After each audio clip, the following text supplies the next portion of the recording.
Hi, everyone. So, my name is Katharine Fanizzi. I'm 28 years old. I live in New Braunfels, Texas, right now with my fiance, Rob. I am trying to figure out this camera, so give me a second. I don't know why it's so blurry. Okay, there we go. That's the best I'll go, I guess, for now. Anyway, I'm 28 years old. I live in New Braunfels, Texas, with my fiance, Rob, like I stated. Right now, we are here because I have a new position. I'm working with a company in San Antonio, Texas, working to get my RBT. I'll explain more about that later in the live. Right now, I want to talk about when I was first diagnosed and how I found out and what I went through and what helps me to cope with, I guess, my autism based on my theories. So I was diagnosed at 16 years old. I found out that I had autism, the high functioning Asperger's. It definitely had some weight bearing issues with my behavior at home. I was very anxious. I didn't want to be away from family. I didn't like being home alone. I was struggling in school to make friends. I was having a really hard time. And it became more harder for me when I decided to start dating and get into the dating life. I was having a hard time with understanding somebody who would actually want to be with me and understand me for who I was.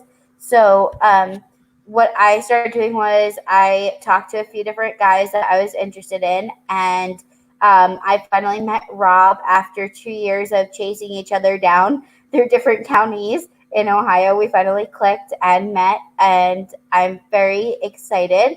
And we are now happily engaged and getting married this November. So things are really good. Hi, Lisa. It is so nice to see you. Welcome. So I'm excited to be here too with you guys and kind of talk about my autism and how I am on the journey to becoming an RBT.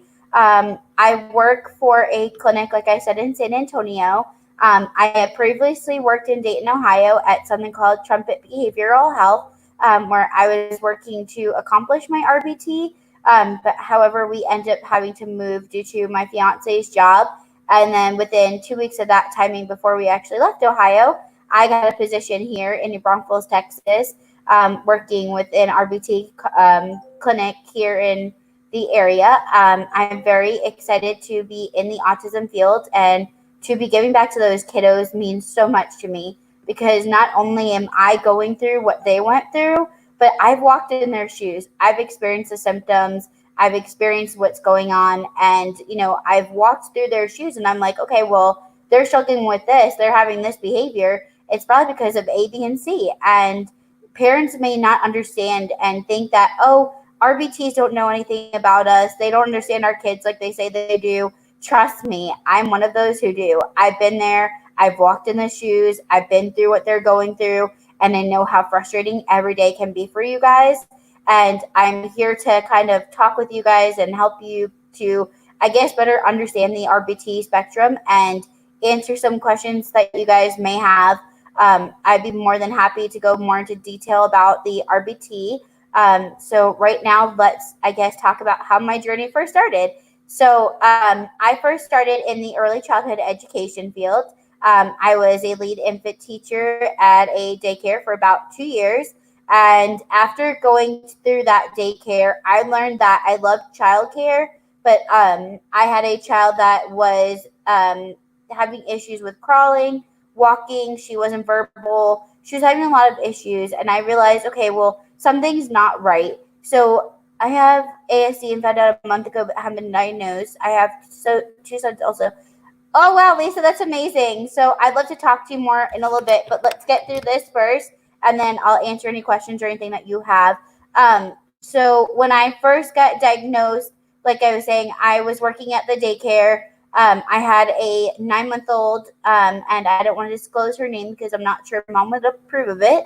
So I'm just going to say I had a 9-month-old child, and she was very developmentally delayed. She was getting PT therapy, speech therapy, OT, you name it. So the therapists were coming to my classroom every day to work with her. And I started realizing, I'm like, well, if I could actually work with her and get her to where she needs to be to transfer to the toddler room in time, then what do I need to do to start doing that? So I started looking into all these different kinds of services and techniques and ways to work with her. And after about 5.5 months, 6.5 months, I finally got her to the point where she was walking, she was talking, she was sitting at the lunch table with all the other toddlers, she was eating, she was doing what she was supposed to. And that right there made a difference in my life. It to me said, why am I sitting here and not appreciating what I just did and letting myself down and feel like I'm still not good enough? So I started looking into something called Autism Behavioral Technician, or RBT. And I loved it. From day one, I walked into my job at Trumpet, and we were an ABA therapy company that we work in. Well, we are still. We work in Ohio. We're now here in Dallas, Texas. But they were an ABA company that we were solely clinic based.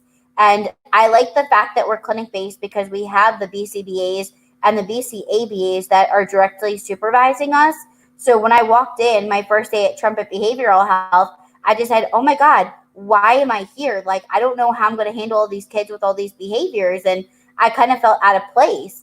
But then automatically, once I started living, I started, experiencing more and more symptoms of, their behaviors and what was truly going through their heads and the emotions that they're feeling. And they were upset, they're emotional, they're frustrated, they're angry, they're going to lash out.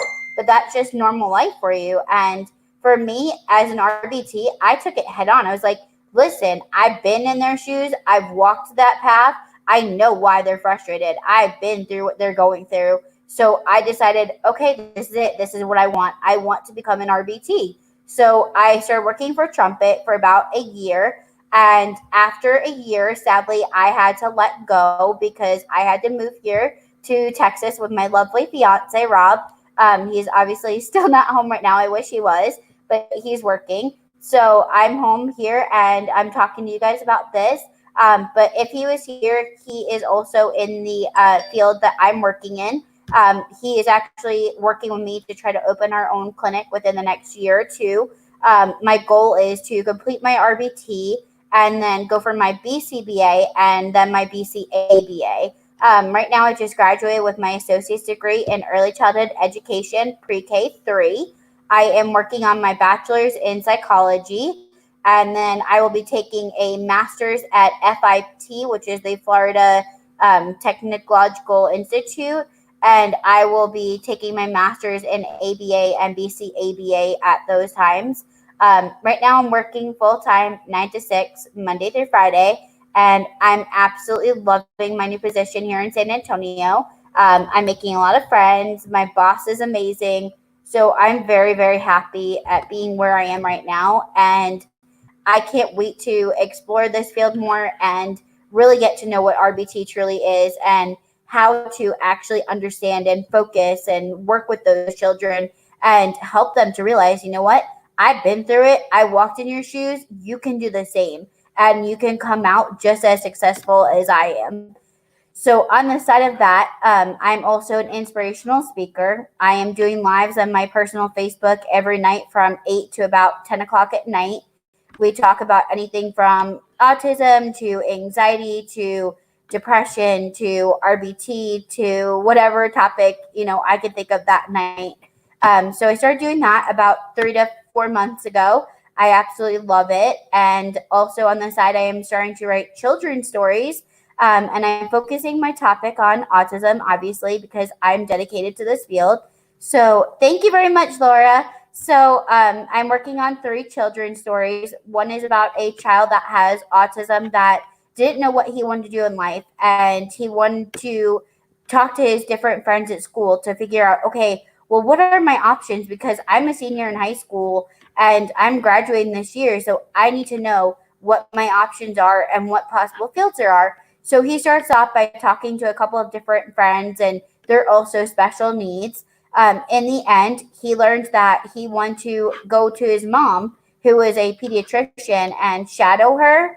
And in the end, he ends up going to medical school and becoming a pediatrician. So that's one story that I'm writing. And then 2 others that I have are called Sensitive Santa. Obviously, it's about the Santa Claus during the holidays. And oh, you're an essay too. That's amazing, Mary. We should definitely connect. I'm on Facebook if you want to look me up. So the other story, like I said, is Sensitive Santa, and it's about how Santa is different during the holidays for us with autism. Some of you may think, okay, Sensitive Santa is a normal Santa with all those jingle bells and the bright lights and, the crazy lines. But for us with autism, that's not something that we can handle normally. It's something that may trigger us, whether it's the bright lights, the loud bells of his jingle bells and his outfit. It just may be different kinds of triggers that you may not understand that us with autism totally understand and trigger with. So Sensitive Santa is about a Santa who takes off his jingle bells. He doesn't have loud music. The lights are dimmed down. There's activity tables while we wait to see Santa out in the lobby areas. And this is done by a lot of ABA places. So I'm really, really excited to finish off that second story and get it published.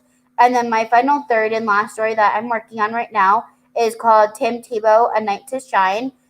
Most of you know what the special needs ABA prom / whatever special needs that you may have, from Down syndrome to anxiety to, whatever it may be, cerebral palsy.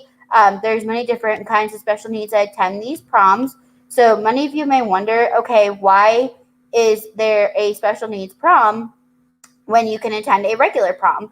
Well, let's think about starting from regular prom to all the people attending, the crazy announcements at the beginning when you walk in, the bright lights, the flashing sensors for the DJ, all of that stuff. And it truly makes your experience terrible if you're autistic, because you're like, oh my God, I don't like the bright lights. I don't like the sounds. I don't like the loud music. Like, I don't want to be here at my prom right now. So for us, the special needs prom, or known as Tim Tebow, A Night to Shine, is a special prom for those with special needs, where we actually dim the lights. We have one announcement at the beginning of your name, your hobbies, what you like to do. There are several vendors that attend these proms. Me and my fiance work photo booth companies, so we own our own photo booth, and we do work Tim Tebow special night out. So we actually worked our first one last year, and this prom was the most amazing night of my life.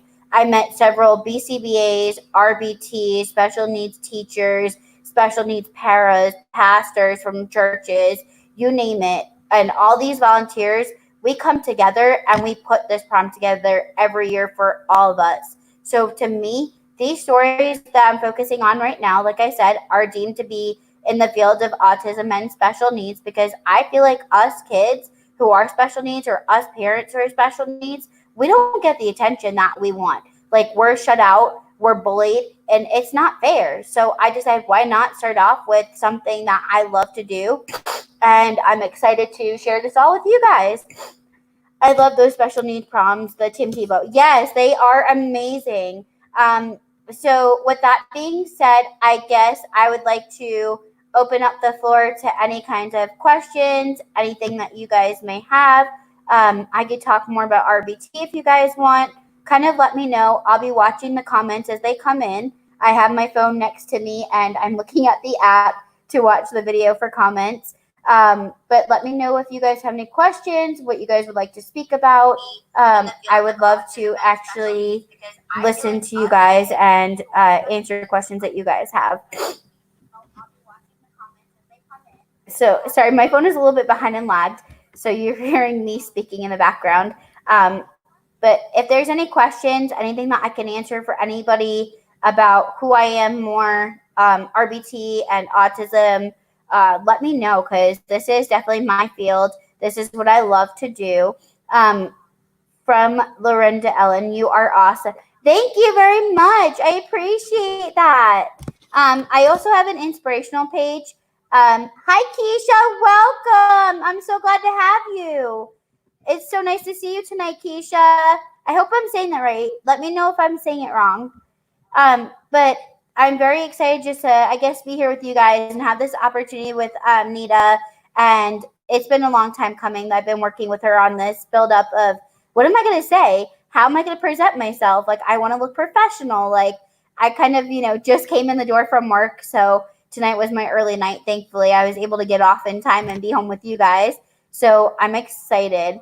How long does it take for a minimum for a minute MIN verbal? Keisha, can you rephrase that question? Do you mean how long does it take to become verbal? Is it true that girls are good at masking? I only just found out, which I did all my life. Lisa, we can be known as masking symptoms. Us girls tend to be more of the shy, kind of quiet, we don't really let our emotion out kind of person.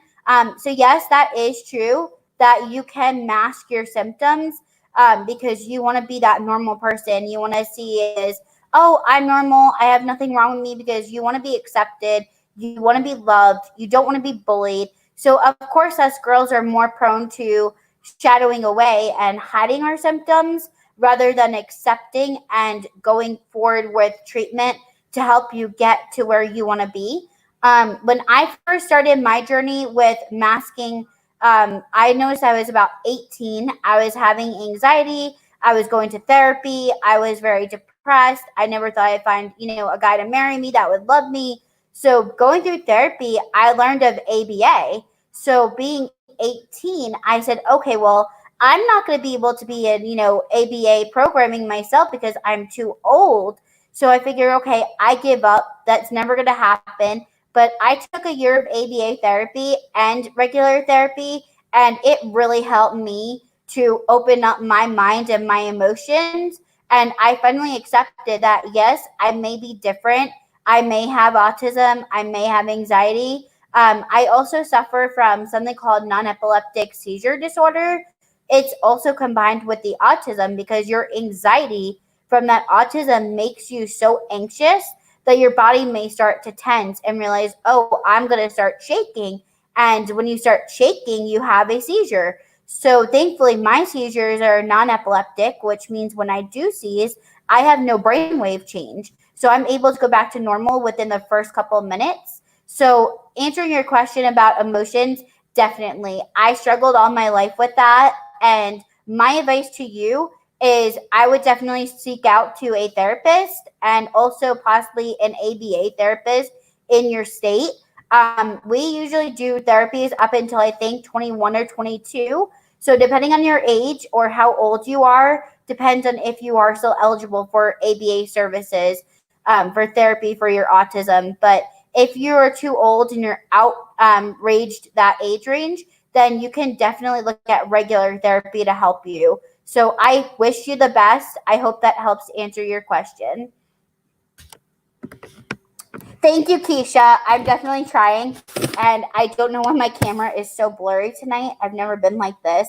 I have a set of twins, which one is nonverbal and one just started talking and still trying to potty train. Keisha, potty training is definitely another topic that we do work on at ABA therapy. Depending on what your child is doing or where he or she is with potty training, we will definitely do that at therapy. We have kids that come to us that are 5 years old and still in pull-ups or diapers or whatever. And our goal is to go to the bathroom every hour on the hour and actually work with them and say, okay, I know that you may not need to go to the bathroom right now, but let's try to sit for a few minutes and see what happens. So I set a timer for about a minute per their age. And if you have them sit and they actually go, I want you to directly, positively reprimand them or let them know, hey, you just went potty. Look at you. Oh my God, you're amazing. And then offer them a reward. What's their favorite snack? M&Ms, whatever it may be. Definitely start using their favorite snacks as a reinforcement for them to use the potty. So I hope that helps answer your question. But like I said, start off with a minute per their age. So if your child is 3, I would have them sit for at least 3 minutes and try to have them use the potty. And definitely use the positive reinforcement of, hey, look, we're sitting on the potty. Let's try to go potty. You may not have to go, but let's just try right now and see what happens. You never know. They may actually have a breakthrough and try to go potty on the potty. So I hope this question answers your question that you had for me, and I wish you the best with potty training. If you need to reach out to me, my link should be posted by Nita for my personal Facebook. I would love to answer any personal messages that you guys may send me. I have depression, but find it really hard to express my feelings, which makes it hard to get the right treatment. Hey, Lisa, welcome. So, my answer to you about that is I went through the same thing that you're going through. I started with having the anxiety and then the depression, and I shut down really badly. When I first met Rob, my mom and dad were not providing me the medical treatment that I needed to be me and to get better. So me and my mom and dad had a discussion with Rob, and we decided, okay, well, it's either you're going to give up medical guardianship of me and give it to Rob, where I get the treatment that I need, or I'm moving out on my own so I can get the help that I actually need. And after a couple of months, my mom and I finally debated back and forth, and she gave up medical guardianship of me to my fiance. And now my fiance has been taking me to different therapists here in Texas because we just relocated from Dayton, Ohio. So we're trying to find the right fit. And it's all about the right fit. And that's where I'm trying to come with this. You have to find the right therapist for you. You can't just jump into any therapist that you want, that you think, oh, she's great. I read her bio online and I think she's amazing. No, you actually need to go in, sit down with that therapist, see what they're about, see what their treatment approach is, and then figure out, is this the right fit for me or not? If it's not the right fit, say thank you for your time. I appreciate it, but you're not the right fit for me. I'm going to find somebody else. And then continue your search. And then once you've found the right therapist for you, then you'll know, because you'll start to see those breakthroughs. You'll start to feel better. You'll start to feel like you're great again. It takes time. And it may not be a month. It may not be 2 months. It may not be a week. It could take up, 6 months to a year to feel better. So it really depends on how you approach it and what treatment you seek. I wish you the best, and definitely please stay connected with me. I would love to hear from you once in a while and get updates. Hi, Michelle. My son is 21. He used to be severely autistic, but is now diagnosed as high functioning. That is amazing, Michelle. We can definitely go from the nonverbal to definitely verbal and high functioning. Is he receiving ABA services, or what helped him to get there? I'm definitely more interested in learning about that. So let me know. Hi, Mary Jim Martin. My daughter is grown, 27 now. She was not diagnosed until she was 12, so we never got the chance to have any of these therapies. Are there therapies she can still have? If she is 27, Mary Jim, I am not sure about the age range cutoff for your ABA services in your state. However, where I am here in Texas, our oldest cutoff is 23. So it depends on your state and your ABA therapy places. My suggestion would be calling your therapy places and asking them what their age range cutoff is. If she is too old, then my second suggestion would be a regular therapist that definitely can also help with the behavior reinforcements. It may not be ABA, it may not be the same, but at least it is something to help you guys work together, so that way you can feel better about what is going on. So I wish you the best. Their adopted parents don't give them no sugar. Keisha, their adopted parents don't give them any sugar. What do you mean? So do they not feed the kids? I'm in Texas, New Braunfels, Texas, Keisha. From Lauren to Ellen, my Brandon is 23 and has epilepsy too. Lorenda, I hope I'm saying this right. Welcome. I also have seizures myself. I did say that earlier. I'm non-epileptic, which means when I seize, I don't have any brainwave changes. So I don't have to go to the hospital and be evaluated and stay in the clinic overnight. Like, my seizures are the ones where I snap out of it within seconds and I'm back to my normal self. Some suggestions I can make to help with the seizures: definitely find the trigger. Is it anxiety? Is it certain foods? Is it room temperature? Is it, transitions to new places? There could be definitely a whole bunch of, transitional things that could trigger the seizures. So my first suggestion would be find the trigger. And then my second suggestion would definitely be follow up with the physicians that you have that are working with you. If you don't see neurology, that would definitely be my second go. And then take it from there and see how he does. I wish you the best, and I hope all the best for you guys. Thank you very much, Lorinda. I appreciate that. From Pam. Hi, Pam.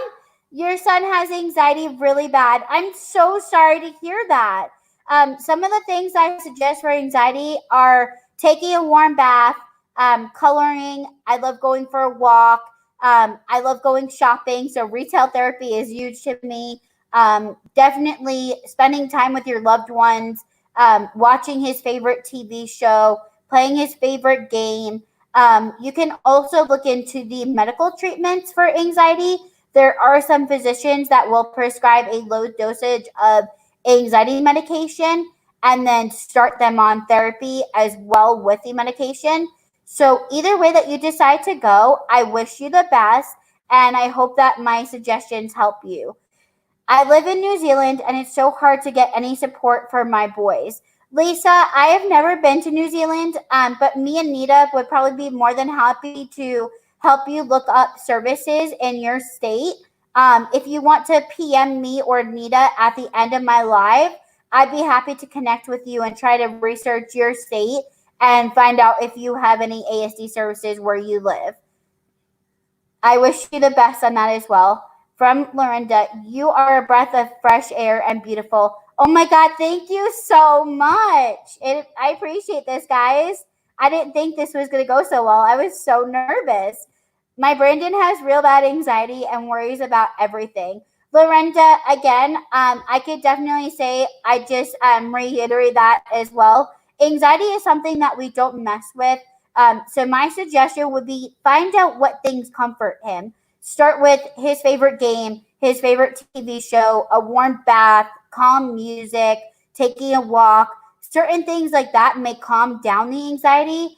But the other side of it is you need to look into, does he maybe need some medication to help with the anxiety? You could talk to your family physician, their psychiatrist. Everybody is there to help you. So you just have to find the right fit to work with his anxiety. So I hope that this helps you and I wish you the best. I would love to be connected with you. Yes, Lorinda, please do. I have my Facebook link, I think, connected from Nita.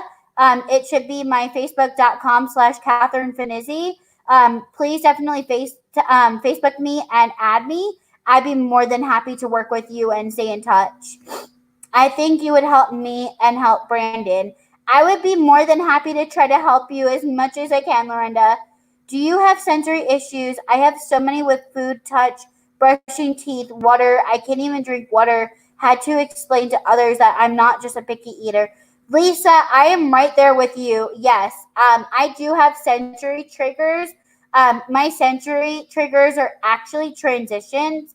So if I'm going into a new place and, we're touching new things, we're smelling new things, we're eating new foods, I freak out. That is my sensory breakdown that I do have.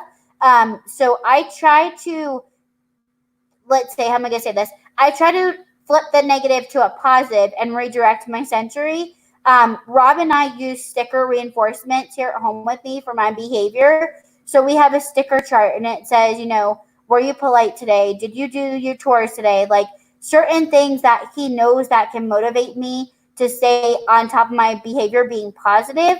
So foods are definitely one thing to me. I cannot eat any new foods that I am not used to because I don't like the texture, the smell, the scent, whatever it may be. It definitely freaks me out.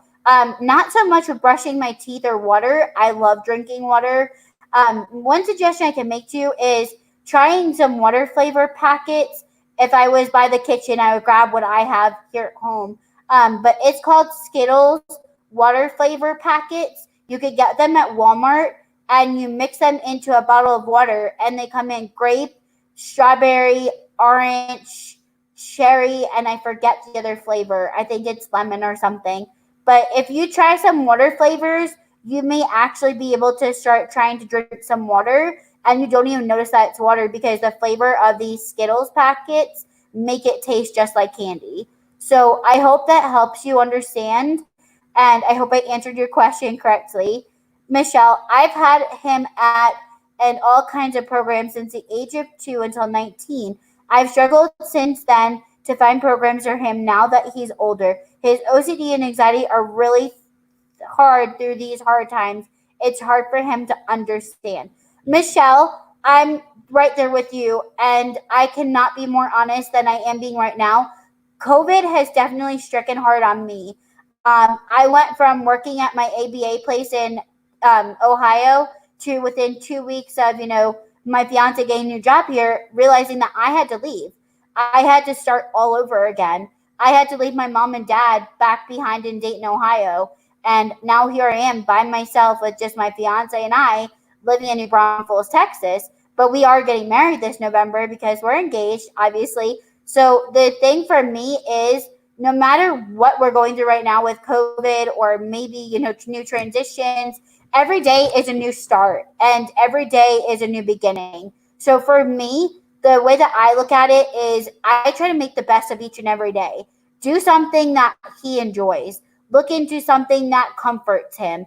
Try to help him to understand that it's okay to be nervous. It's okay to be scared. It's okay to be anxious. This is just something that will pass eventually. We don't know when, but eventually this will pass too, and we will be back to normal as soon as we can. But for right now, try to focus on what does help him. Comfort foods, going for walks, warm baths, favorite activities, calm music, journaling, several things like that may help him to really understand.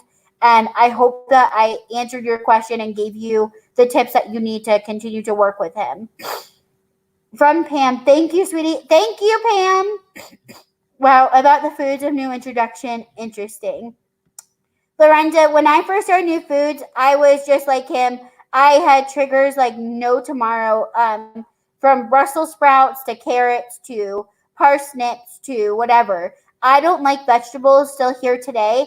I'm very picky. I will not eat vegetables.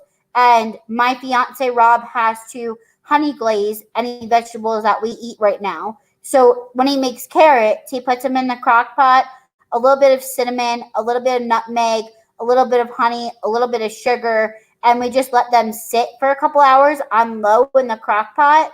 And now I love eating my vegetables because I know they're not just vegetables, they're actually like sugar to me. So try something like that, maybe trying new foods with like honey coated or, sugar coated or with some nutmeg and some cinnamon. It may help to enhance the flavor and help you to eat them. Cool, thanks. You're so awesome. When are you going to be on next? We've been on lockdown now for 7 weeks. It's been hard. Lisa, I would like to come on more often and speak with you guys and hang out. I try to be on here no matter if it's just Nita speaking. I do pop on and I'm usually in the comments. So if you guys really would like me to come on more often, I would love to speak with Nita and kind of go from there with her and see when I could come on again next and follow up with each and every one of you. Like I said, this journey is not something that we take lightly. This journey is something that we have to work at each and every day to be successful, and together we will accomplish multiple things. So I hope that this has helped you answer your question, and I definitely look forward to following up with you and seeing where you've made progress. So I wish you the best.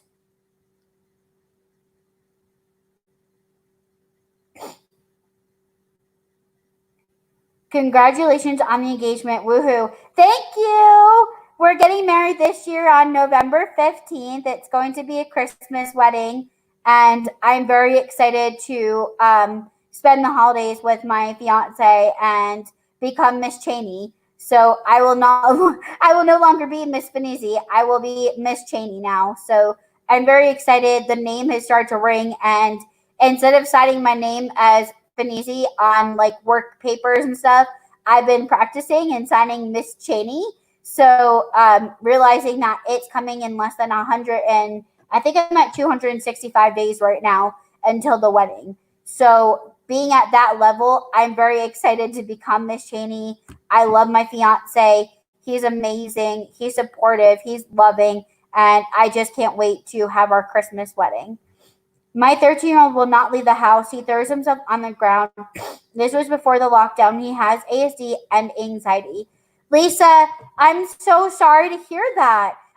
Some of the transitions, like I stated earlier, about going to new places are definitely hard for people like us with ASD. Transitions can definitely be a trigger, and it can make things definitely hard for us. So a day or two before you decide to leave the house and go somewhere, I would try getting to his level and letting him know, hey, tomorrow we're going to go to this store. Do you want to help me push the cart? Do you want to make the list with me? Try some things like that to get him involved in the outing and see if he reacts differently to you guys leaving the house. So I hope that really helps you and answers your question. Hello from Virgin Islands. Hello, Anita. Welcome. Thank you for joining me. From Dina Guzman. Hi, Dina. Welcome. We're so excited to have you. From Donna, do you eat any dairy or have a special diet? Donna, hi. Welcome.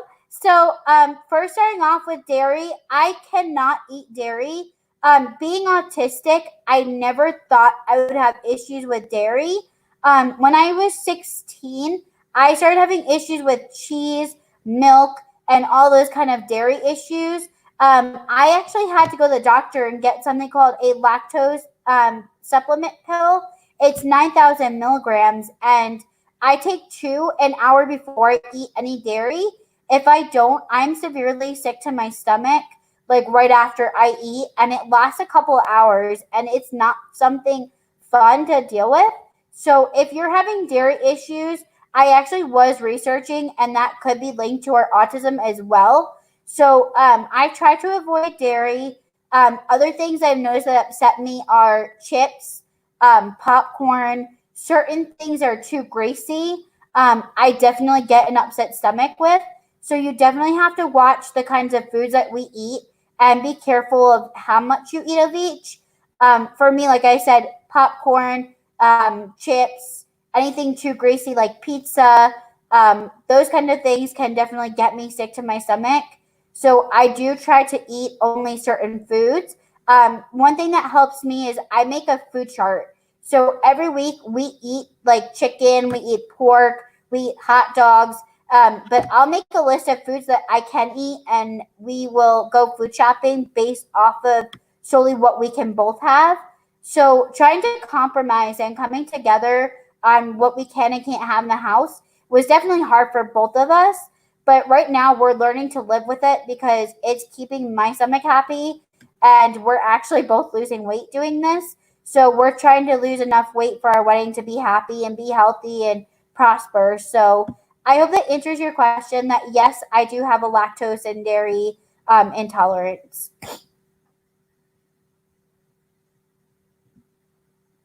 So is there any other questions? Does anybody else want to ask anything else? Anything?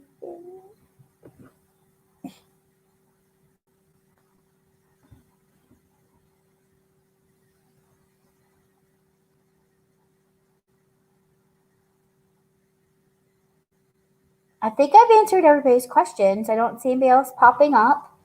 I've been checking my phone for more questions and more responses, and I'm not seeing anything else.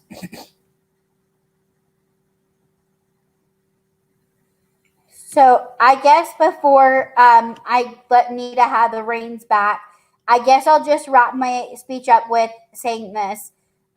Being autistic is not something that I take easily, and it's not something that any of us take easily. It's a challenge. Every day is a new journey. It's a new episode. It's a new story. So every day, wake up refreshed and try to realize that you have to make that story positive every day. So start off on a positive note. Some things that I've tried are my fiance and I, we have a mirror in our bathroom, and we cut out construction paper into hearts, and he will write one positive thing about me every day and stick it in the mirror, because by the time I'm usually awake, he's still sleeping because he doesn't leave for work until 10:30 in the morning and works until 6 or 7. So when I wake up in the morning and I see my message about me being positive, I put a smile on my face and I give him a hug and I give him a kiss and I'm out the door to work. So my goal for everybody is try to find something that really works for all of you and gives you that positive feedback and that positive feeling. Because if we start the day off negative, then we're going to realize that our whole day is then ruined and we're going to feel frustrated. To all the moms, to all the dads, the grandparents, everybody that is out there taking care of a child with ASD, I thank you for all your hard work. I commend you. I love you. I'm right here with you through this journey. And I'd be more than happy to connect with any of you and help out and, be there as I can as a stepping stone. And that's what I'm here for, is to be that person that you can lean on if you need help. Like I said, every night on my Facebook between 8 and 9, I try to go live on my personal Facebook. I do have a page on Facebook called Inspirational Videos by Kate. Again, it is Inspirational Videos by Kate. From Learn to the name of it again. So it's Inspirational Videos by Kate. So INSPIRATIONAL, Inspirational Videos, VIDEOS by Kate, BY space KATE, Inspirational Videos by Kate. And I do have a lot of topics already pre-recorded on that Facebook page that I am definitely happy to re-go into topic with and reopen up discussion on. So if anybody has questions, let me know either on my personal Facebook, my inspirational page.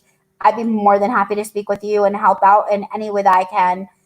This has been amazing. This is a stepping stone for me to get out there, share more. I can't talk now. Share my story and be there with you guys to help you guys to understand that we're not alone in this community, that we're all one. We're a unit. We're a family. We all come together. We all work together. So with that being said, I'm not sure if anybody else has any other questions.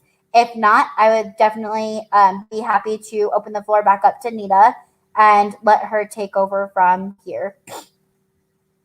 Thank you, Nita. I'm so excited to do another Focus Live with you. Definitely. It was a pleasure. Thank you for having me.